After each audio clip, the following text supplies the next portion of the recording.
Welcome to If Prices Could Talk, the podcast where we dive into the art and science of pricing, sales, and negotiation.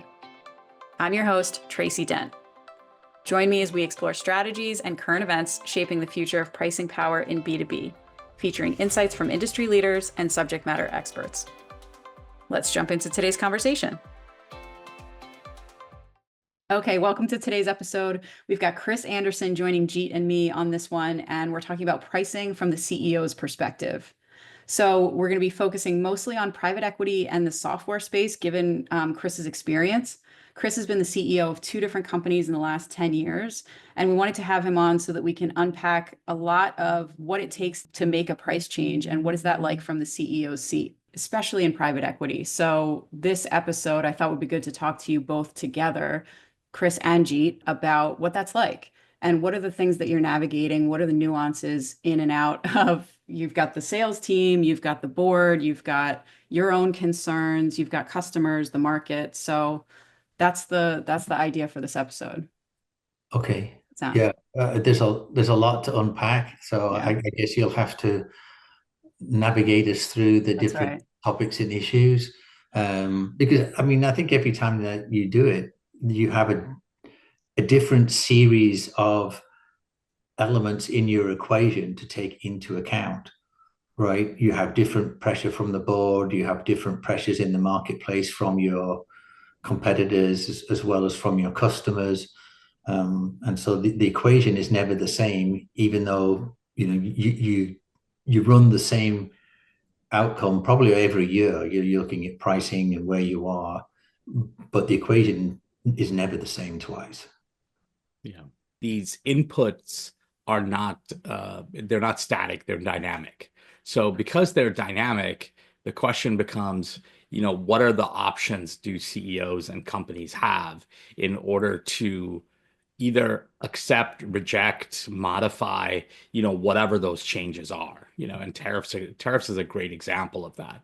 So, you build your company in a certain way with a certain cost structure.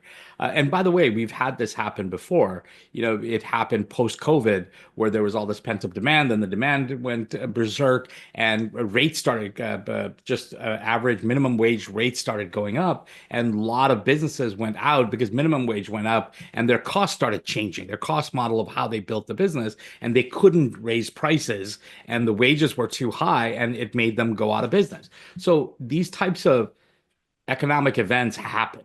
So it's not that it never happens or anything, because there's a finite number of levers that anybody has. So that part is all right.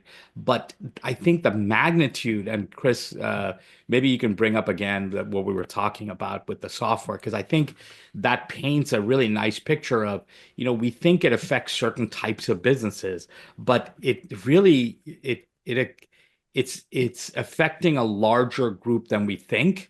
And it's affecting us as consumers as well, of different and consumers, businesses as consumers also. And that's the piece that gets really complex.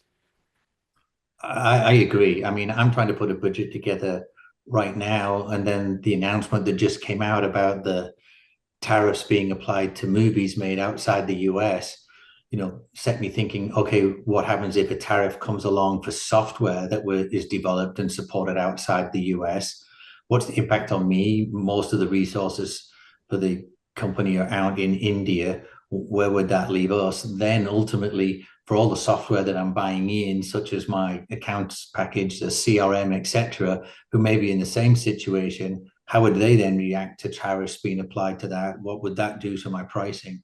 So it gives you a whole level of complexity that wasn't there last year, Yeah. right? And again, if it happens once and you take the hit once, you can write an exception. I'm sure the board would understand some of the changing environment is more challenging. What happens if it comes in at 10%? You take an account for that at 10%, but then it gets escalated to 25%, and then it gets escalated to 50%. Then it comes back down to 10%. So it's really about how do you manage that and how well will that be done? Then the wider question about, okay, am I absorbing this? Am I going to absorb it for a while and see if it lasts? Am I actually going to apply it? And am I going to apply it for these areas? So, particularly for us, you think we're selling 1 to 3 year subscriptions. So would I want to buy a 3 year subscription right now if tariffs are high and I think the tariffs are going to come back down? Would I try and do a short-term subscription, maybe even have just renew for 6 months and then see where it is? So there's a whole area of dynamics that you think you now got to take into account. And then what's your instruction to the sales team in terms of trying to manage some of those dynamics and some of the questions? You end up with the smaller to medium-sized businesses. Think it's a different level of complexity to manage than the enterprise level customers, where they've got whole teams who are looking at this and analyzing that, and then they come back and they're asking you these sorts of questions. Okay, what happens if we don't renew for a year? We only renew for 6 months, right? Then you've got to try and think about that. Then I've got to look at the cash flow implications to us, right? Because now we thought we were going to get a 1 year renewal, we're only going to get 6 months renewal. So there's a lot going on in the market, particularly around pricing, not just your own pricing, but the pricing that you're absorbing from your suppliers. Yeah. Let me ask you something. This is such an interesting time, because I don't think there's a person out there that hasn't heard of tariffs, right? So that part you can check the box on. And I think most people that are at least understanding of how tariffs work, they understand that prices need to go up, right? So it's almost like your customers in most industries, your customers are expecting it, because they're expecting it from a consumer perspective. As a single consumer, we know that whatever we've been buying on a regular basis from Amazon or other places, we know those costs are going to go up. The price points are going to go up. So I think people are ready for prices to go up. They may not like it. So I'm not saying whether you like it or don't like it, you're ready for it. So in a situation where your customers are expecting it, they're ready for it, they don't understand the magnitude, how do you think about how much and how to move these costs onto your customers? I think the issue is about the value that you're providing. Mm-hmm. Right? And how essential the service is that you're providing to the customer, then you can better understand, I guess, some of the range and scope of the price increases that you think that you can justify in terms of the value that's being derived from the customer and the service that's being provided. I mean, it's one of the issues. So, you think about the support costs, right? It comes down to the service time. Are you happy to have your customers wait 10 seconds for the phone to answer, 30 seconds, a minute, 5 minutes, 10 minutes? Yeah. And you begin to see it, and you've got to manage your expectations. And I think that applies across the board in terms of helping you understand how much you can charge for, because the higher level of quality that you want to provide, the higher the cost that comes with that. And for me, when you're in the software industry, quality is usually pretty key. Nobody wants to call and be on hold for 10 minutes for somebody to answer a problem, because typically they're using your software. It's important to them. They don't have 10 minutes to wait for the answer. They need an answer now. So ultimately, I think you're going to be in a position that you're going to have to pass on a degree of those costs. Now, the question is how much. Yeah. What one of the things that a lot of these folks struggle with is, how do you share the risk with your customers? Because the customer's feeling like the market is very volatile, which means consumer confidence is starting to go down, and you don't want everybody to go to the sidelines. Then you're talking about a recession, which we're in the precipice of, and it could be in stagflation. You don't want to be in these sort of scenarios at a broader scale. So one of the things is, and you mentioned a few of them, Chris, which is, do you do a 6-month contract instead of a year contract? Do you do month to month more? Do you do something else to mitigate that risk, that uncertainty that a consumer may have, to say, hey, for the next few months, let's all just kind of go transaction by transaction. In case things go up or down, we can float with it, and it's transparent. So you don't feel like we're taking advantage of you or taking something away from you that you're used to having. How should companies kind of think about that mitigation of risk approach? Yeah, I mean, I think you have to try and put yourself in the mindset of your customers and understand some of the pressures that they're under, right? That they put a budget in place. many of these customers might have put their budget in place, 9 months ago. Yeah. And, they're then trying to manage to the best case that they can.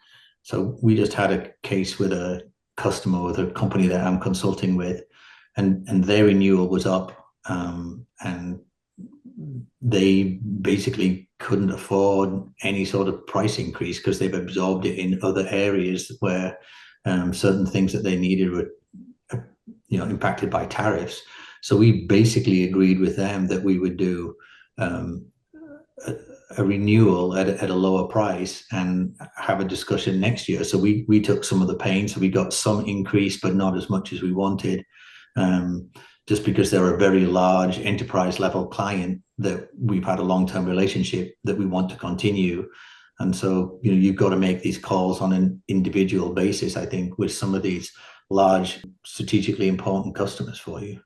Yeah, that's a really important note, which is one of the things that we kind of talk to our clients about is in environments like this, we must think less about transactional profitability and more about long-term customer profitability, because there's so much dynamic nature that keeping a customer is sometimes more important than what you're doing in that one transaction specifically, because it's just easier to try to ride through the wave by providing those concessions. Any kind of words of wisdom from you on thinking about it that way? Well, I think the issue is really to look and have, this is where it pays to have a strong relationship with your customers. Right? I think it's more difficult if you're in a small transactional system where you've got thousands of customers that are basically renewing online that you have no relationship with. I think that's when it would pay to have conversations with companies like yourself that could provide insight on how to manage that. In terms of the more strategic, larger, more critical customers, hopefully you have a relationship with them, and it's the time to lean on your relationship managers and listen to them and listen to the people that are involved in the process at the ground level. It's very easy, I think, to sit in your office and wave a wand across your spreadsheet and say, I'll move this whole column up 25% or 10%, whatever your number is. But the reality is the people who have those relationships have to make that stick. And I think it's really now is the time to double down on your communications with those teams and make sure that you understand the implications on your customer and your customer's business and see how you can work together for a successful outcome. Because ultimately, this is about long-term relationships. It's not about what happens in the next, 90 days or, 6 months or whatever that period is. It's about making sure that that customer wants to renew with you a year from now. Yeah, that's great. We had somebody on the podcast, I think it was last week or the week before, who was like, a lot of sellers, a lot of sales teams are in this experience that this quarter is the most important quarter that they've ever had. But every quarter is like that. And so you've got in the dynamics, like you were saying, Chris, you've got the sellers who are under a lot of pressure. You've got the CEO who's under a lot of pressure for the short term, but also kind of looking at the long term. And then you've also got, to your point, making a price increase or waving your wand and just doing a big increase also has bigger implications, not just on your own sellers, but then also on markets and competitors. So I think that would be a good thing to talk about. So you can kind of put us in your shoes as a CEO. What are the things that you're considering beyond? So there's the accounts that you're talking about, looking at each one and how do you work together with those accounts? Can you also talk to us about what you're looking at with the sales team when you're looking at price changes? So I'm having regular calls with the sales team, certainly on a key account basis. I've got to be blunt with you. One of the things it's actually making me think about is the quality of the sales team and the quality of the relationship of the sales team with their customers, because you begin to highlight, when any relationship is under pressure, the cracks are magnified. And so you see the cracks sometimes between your organization and the customer's organization. Now you're beginning to look at, is it around sales? Is it around customer success? Is it around the actual product features? Is it around some of the data? And I think it gives you an opportunity to really re-examine some of those and then set appropriate levels of prioritization. Right now, I'm really wanting to make sure that we have the best quality sales team who can manage that, and the best quality customer success team to help lead the business and our customers through this time period. And I think it calls into question those people who are not providing the right level of service to the customers. And that's one of the things that kind of shocked me, that I didn't think about when I went into the situation, but it's really become apparent as I got into it, where you see these sales teams that have a good relationship with the customers and with the accounts, know how to manage them and know how to manage the situation, versus you have a conversation with a salesperson and it's very clear they really don't understand the customer, and they're like, okay, yeah, I'll take this number away and I'll go get it. Okay, what do you think the issues will be? And when you're not getting any pushback, it actually almost gives me pause for thought. Yeah. It's always it's interesting to me how often, regardless of the maturity of our clients, how often we run into sales capability issues where they spend most of their time, the client does, negotiating with the salesperson on what changes in price should be it up or down. It's like a negotiation internally. More time is spent on that than with the customer themselves in communicating the value, communicating whatever the change is. That aspect is almost less than the internal conversation that's there. Now, having said that, I think there's also a story to be told about, did we provide enough ammunition or tools to our sales organization to be successful? Or are we just hammering, get the 30%, F you, just get out of my face, just do the 30%, or did you really coach up the sales organization the right way, give them the right tool sets to be able to take value off the table in order for exchange of price, all of those types of things. I don't know if all of our clients do a good job in that, but I do know that it is interesting to me that capability piece. It does come up quite a bit in those conversations. Yes. And as you say, it's critical, right? That you're not, as a CEO, you're not involved in all of these conversations. Right. You're getting snippets of those conversations. And so you're not really fully up to speed about how well the value has been communicated. And I think that's part of what you see as you start to have those conversations. You realize the salespeople who have the experience and the capabilities to be able to work with customers, to understand where their hesitations are, to help them overcome their objections, and then sometimes realize where they can't, and where you as an organization may have to capitulate, and why that's important. And that changes per customer. Some of the areas that we talked about, I've been asking you for this feature. I haven't had this feature. I really need it. If you could provide that feature, it gives me more value. Maybe that's then, part of the conversations that you've got to do. And so you end up balancing that across your team, because, you have your product team saying, well, our roadmap is full. We can't fit that feature in. That's the reason why it hasn't been addressed yet. And we're going to rewrite that whole module. We're going to put it in that new module when we release it in Q1 next year.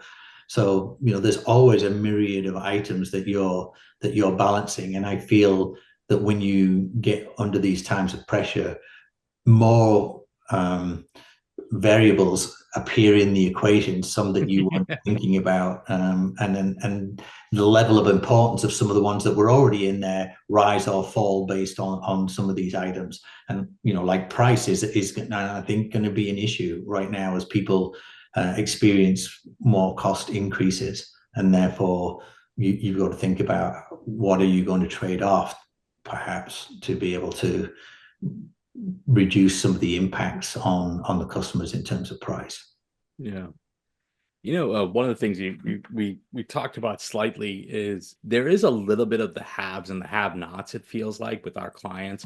So the larger clients, we touched on it a little bit. So we can even see it, companies like Apple and how they deal with some of the tariffs, versus a smaller company, a mid-market even, right? Let's say it's $100 million company. It's a totally different world. Apple was able to change some of their suppliers and move to India for less tariffs. They were able to have that political push in order to get exceptions. They were able to do certain things that $100 million company is just not going to be able to do so rapidly, quickly. They have to get a consortium. They got to get other people involved. They have to do a lot of these things that just doesn't happen overnight. And in these companies, it's just really important to understand what your levers are and what the implication of using those levers would be. That some of the larger ones, may not, they have that margin of error that's with them that they can utilize in making some of these decisions. Any thoughts around, that aspect of it, Chris?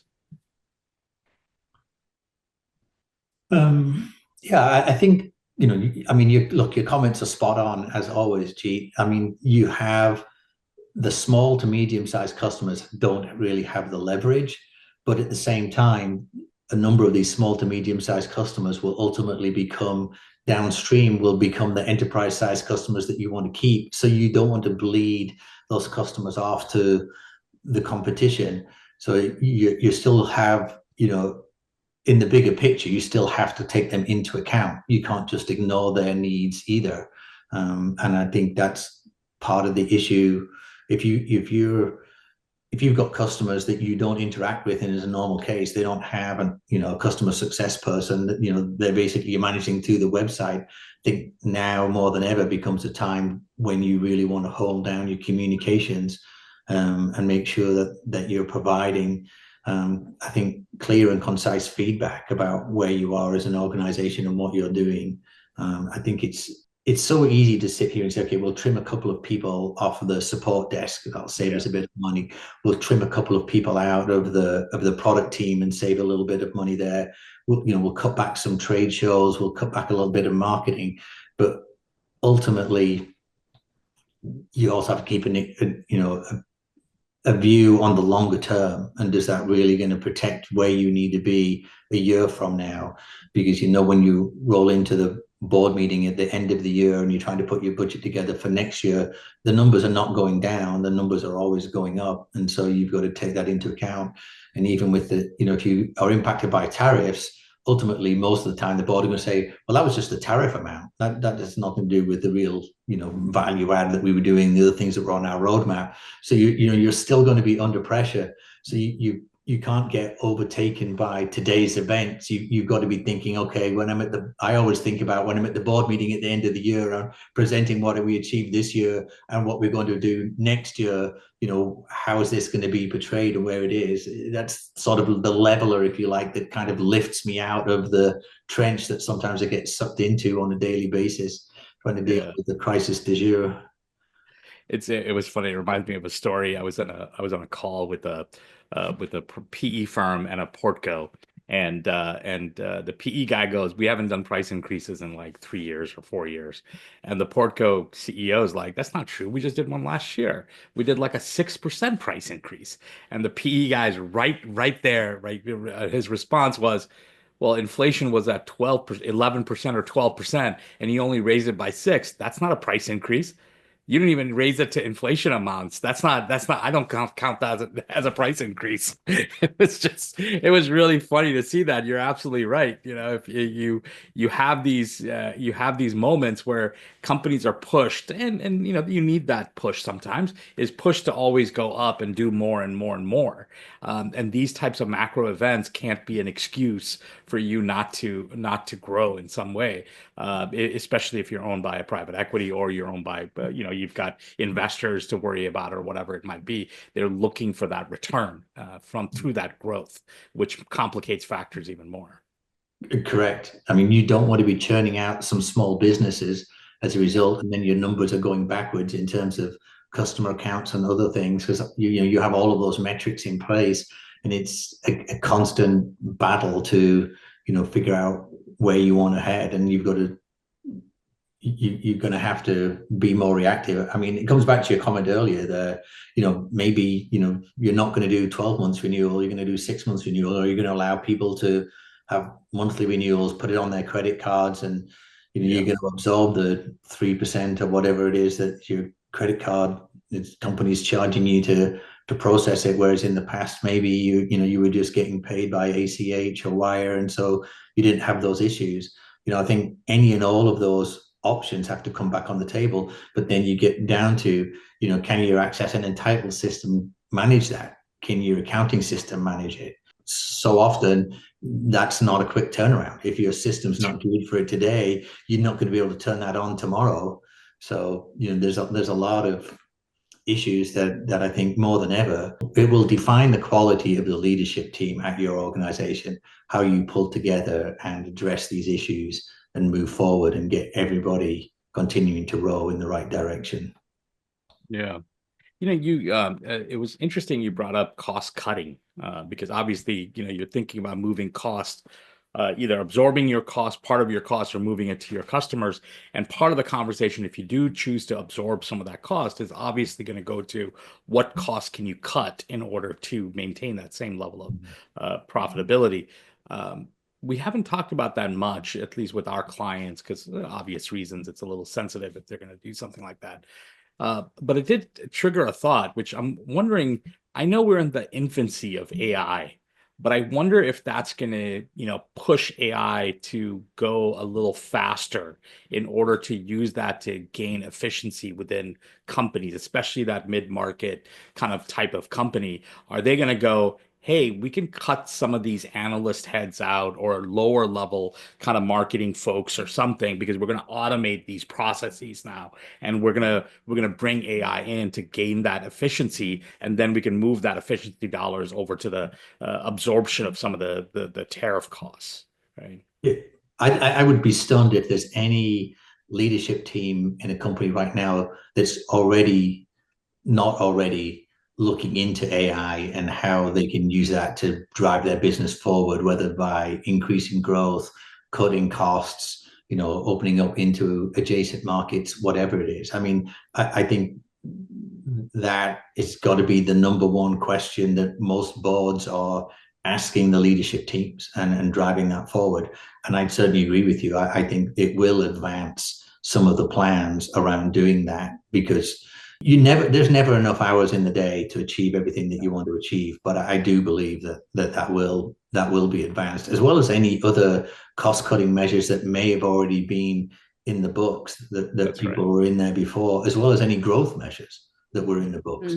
You've got to be looking across the board at all of those items and figure out how do you drive them as quickly as possible. And that's the responsibility of the CEO, is to drive that through the organization at a pace that's a little bit faster than even you think is possible, right? Yeah. Because you've got, like, with these dynamics, to your point, Chris, so there's things like tariffs and inflation, and it seems like in a lot of conversations, it can kind of tip the scales towards talking about cost. So as the CEO, how do you navigate those conversations to prevent every customer conversation to be about costs? When you're looking at tariffs, you're looking at inflation, how do you keep it on value? What does that look like over time? Well, I mean, obviously, you understand the value of what you're providing to your customers. And so I think, you're always questioning, so when the product team comes and lays out the product roadmap, you're always questioning, okay, how is this going to be received by the customers? There's nothing I hate more when they tell me we're going to rewrite a module, because I'm like, okay, but that's features and functionality I already have. So what's my gain here? Why do I want to do it? And the benefit is always, oh, well, because we want to do these other things and this makes sense. And I think you're always questioning about what is the value? How does that drive? How is it going to be received by the customers? Where does this move me against my competition? How quickly can we get there? How does this, product feature set drive with the marketing and the sales team? The sales team excited about it. There's nothing worse when you get an item like that and the product team pitches it and the sales team reacts poorly to it. Then fundamentally, you've got to question whether or not you want to invest the money on that. And I think that's going to be where this is now. I think there's got to be more and more huddle sessions going on with these leadership teams about, okay, we were doing this, let's do a sensibility check right now about where we find ourselves, and is this really the right way to go? If you were going to invest in an adjacent area of the market, that still is now the time really to do it. Or are you going to double down on your core market and your core features and where you are, make sure that you're solidifying yourself with your customers?